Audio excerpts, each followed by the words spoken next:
ugomba kugira iruhande rwawe nk'umubyeyi divorce ku mupervers narcissique bizagufasha kugira abantu b'abasosiyare. Amakomine ngewe mu gihugu ndimo amakomine abafite abantu b'abasosiyare mbese akora hagati y'umubyeyi na komine akaba ashobora gukorana n'umu ex wawe. Uyu muntu w'umusosiyare ni umuntu uza akagufasha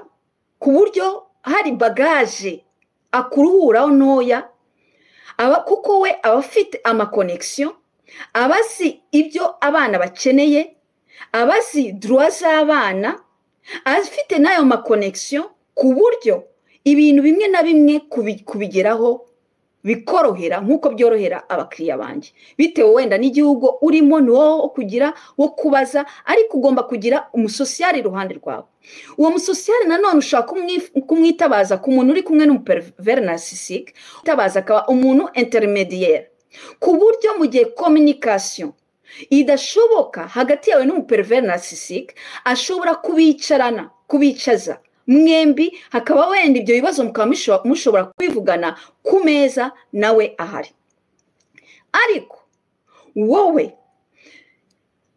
menya yuko nk'uko ukora n'umupervers narcissique habaho guhindura histoire, habaho ikintu cya manipulation ku buryo ashobora kumanipira wa musosiyare.